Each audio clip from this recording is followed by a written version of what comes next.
Hey everybody, hope you're all doing well. Today's video is all about the Beatles album Revolver, released in 1966, one of my favorite Beatles albums. And if you asked me right now and you said that I had to choose my favorite Beatles album, I would choose Revolver.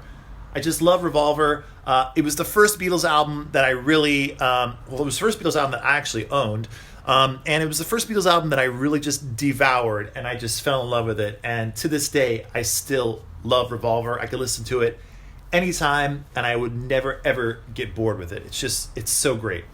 So, released in 1966, and of course, it has a mono mix and a stereo mix. And this happens to be the 2014 mono remaster, and this one happens to be a made in Germany remaster, I think from 2012, I believe. This one. But for those of you who probably know about my website, know that my favorite pressing of Revolver is a like early 1970s German pressing. That sounds absolutely amazing. But these both sound really good too, especially the mono mix. So we will also be talking a little bit about the Yesterday and Today album, just because it has some unique mixes on here from songs that were on the UK version of Revolver. But we're generally going to be talking about the UK release of Revolver. So let's get right into it here with 10 facts that you maybe didn't know about the Beatles Revolver album. And of course,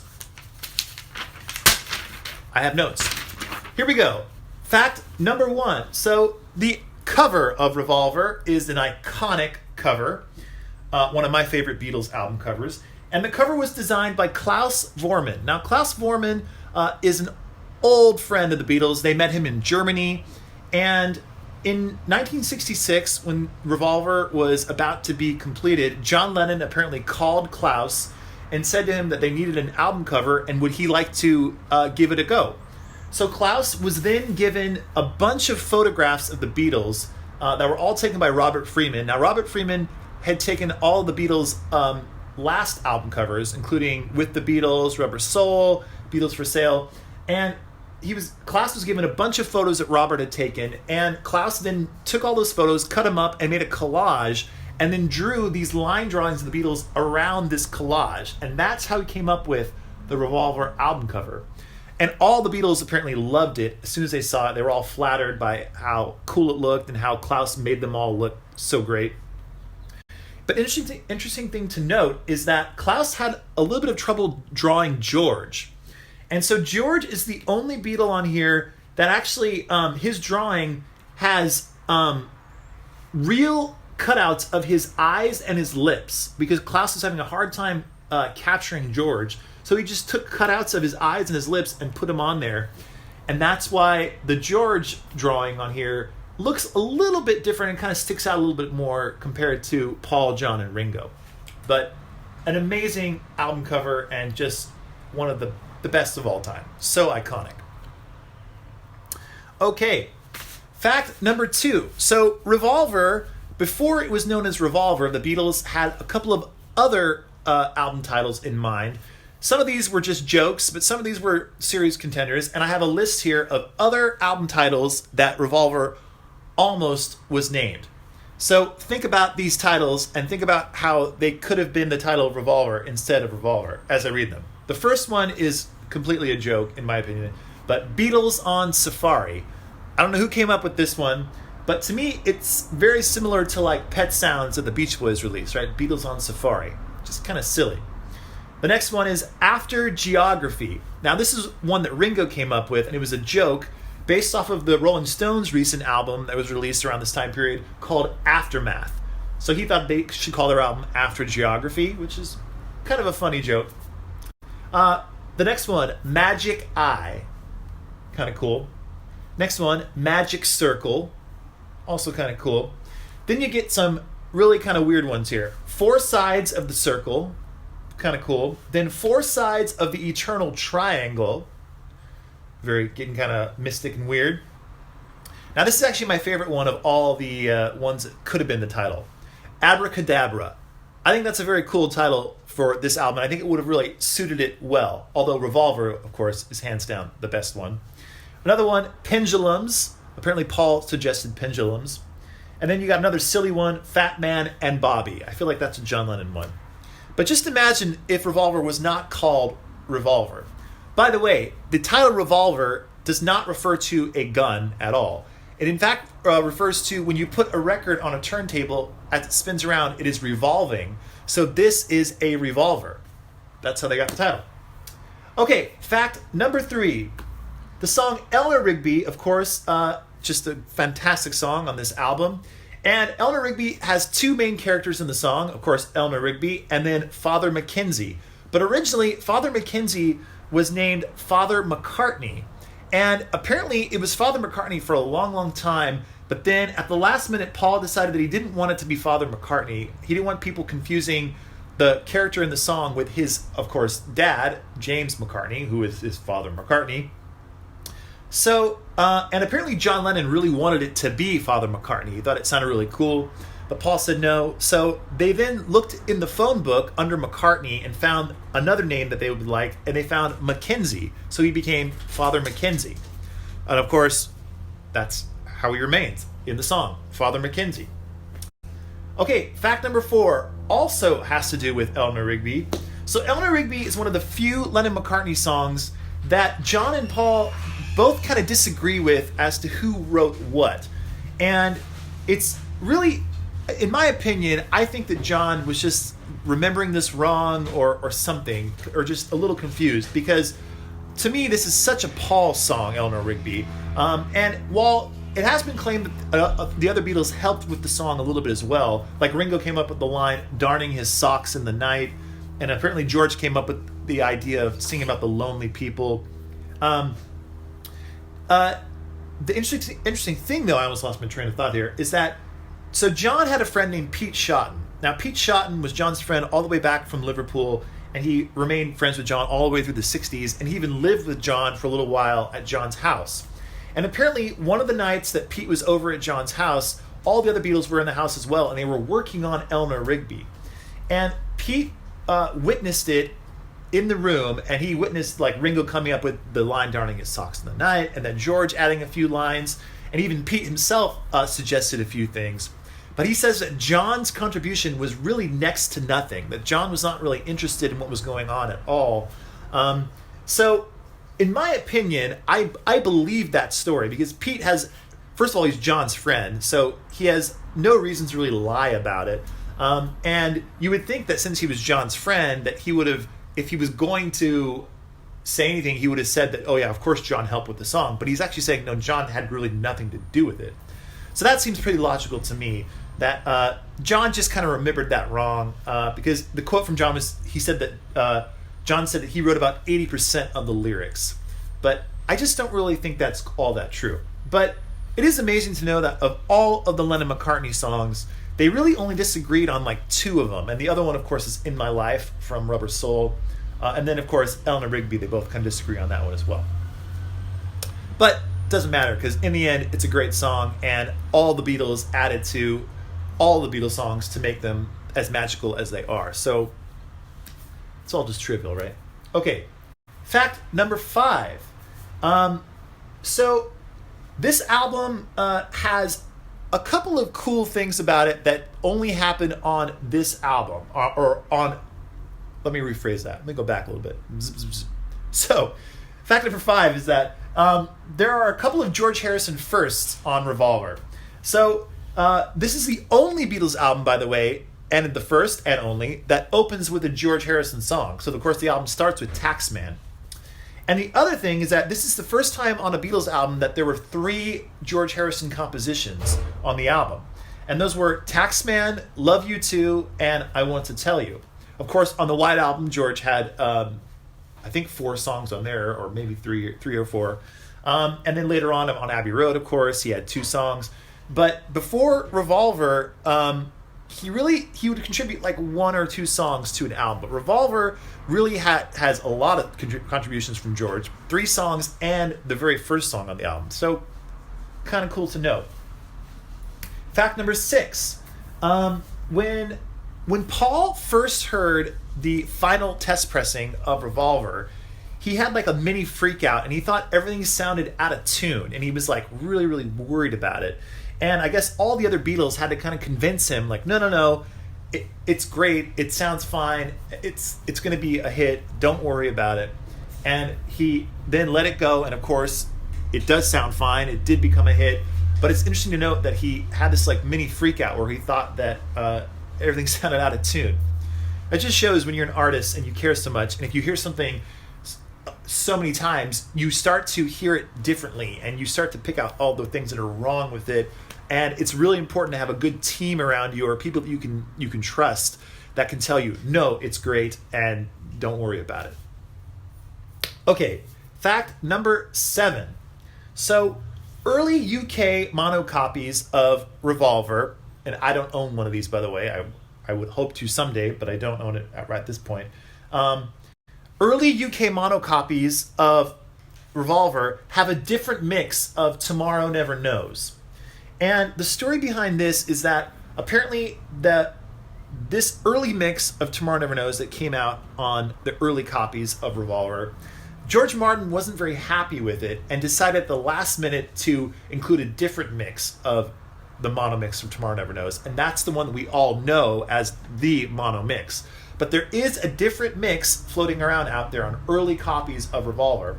Now, those copies are extremely collectible now, of course, and they go for just insane amounts of money if you can find one.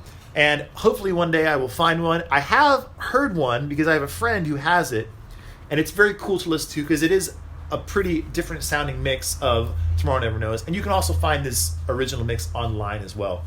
But very interesting to note. So if you have a mono UK copy of Revolver, look at it and try to see if you have one of the early copies. Because if you do, it's rare and you have a unique mix of Tomorrow Never Knows on there. So cool to think about.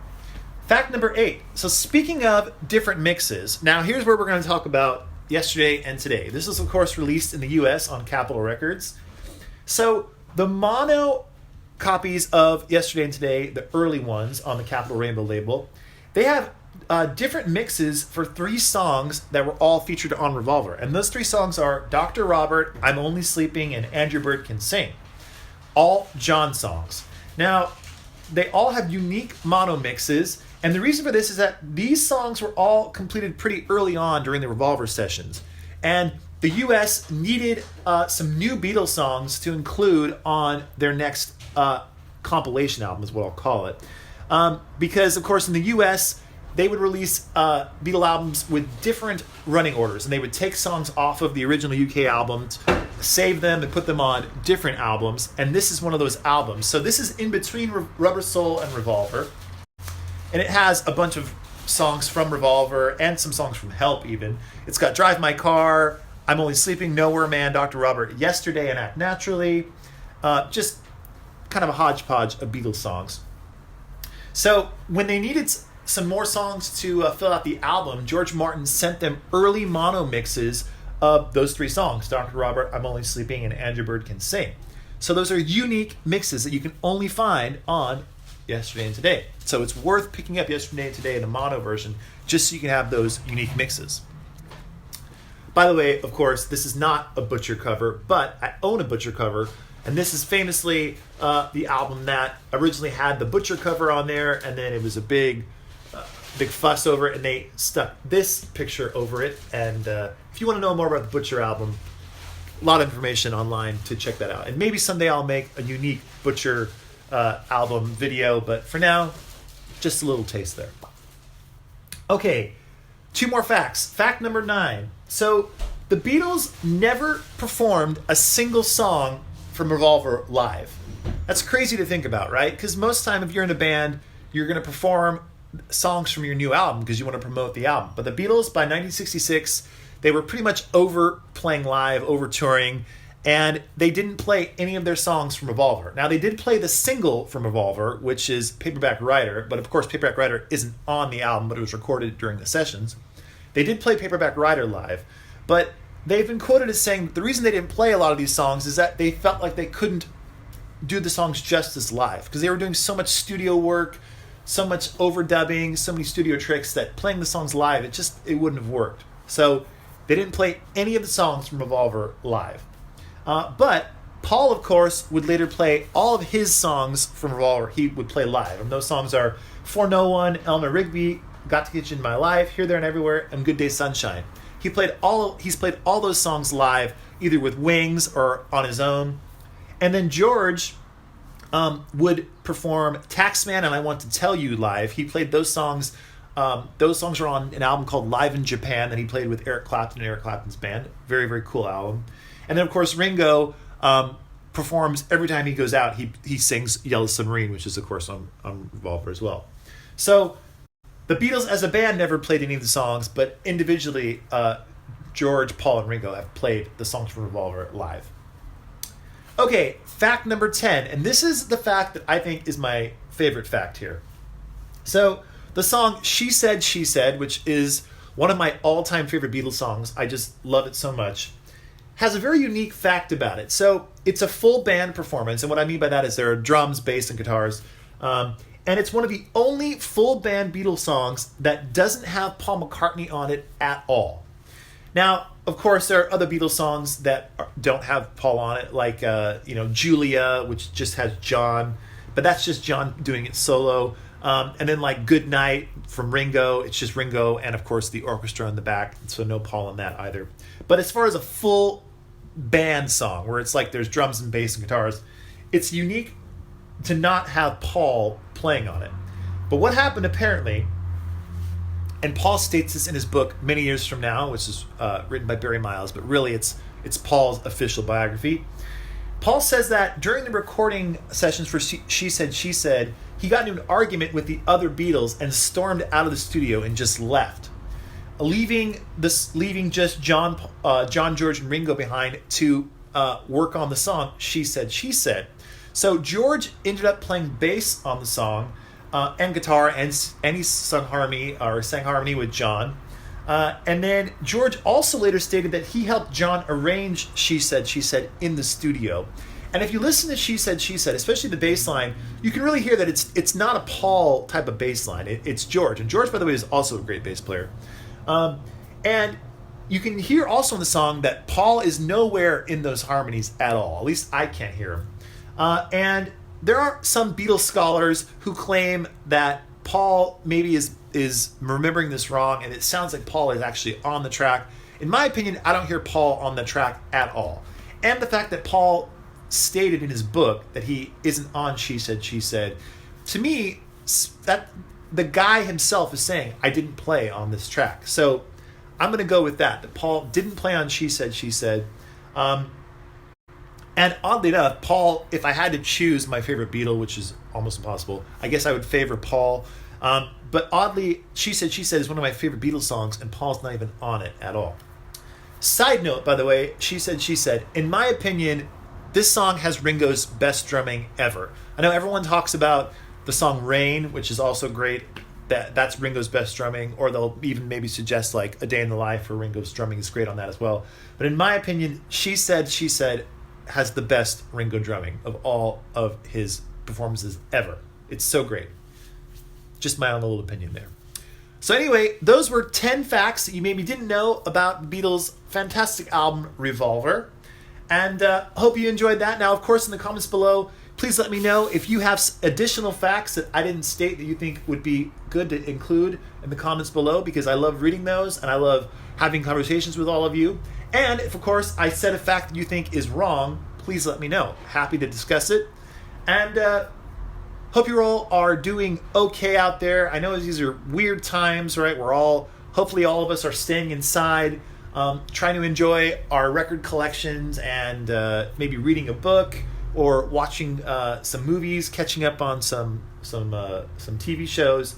Whatever you got to do to keep yourself occupied, that's what you should be doing. I know my wife and I, we've been playing a lot of music. I've been playing a lot of guitar. She's been playing a lot of guitar. We've both been writing songs and just trying to stay as active and creative as we possibly can, because it's important to, try to keep your spirits up and try to make the best of it. And I know all of us are doing that, and I just hope you're all doing really, really good out there and trying to have as much fun as you possibly can. So Anyway, more videos to come. Make sure to check out my website, needlemeetsvinyl.com. I have lots of records on there.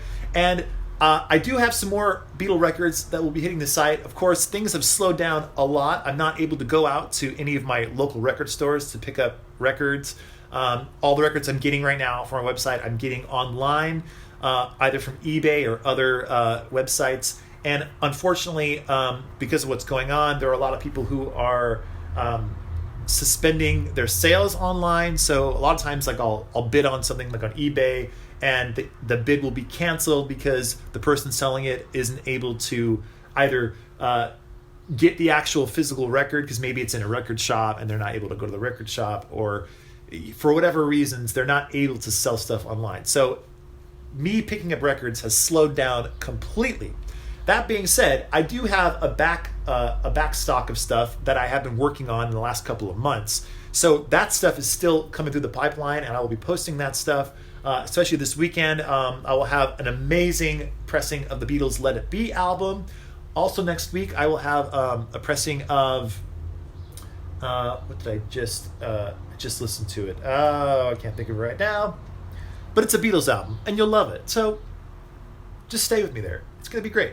Anyway, lots of Beatles albums coming to the website, so make sure to check out needlemeetsvinyl.com.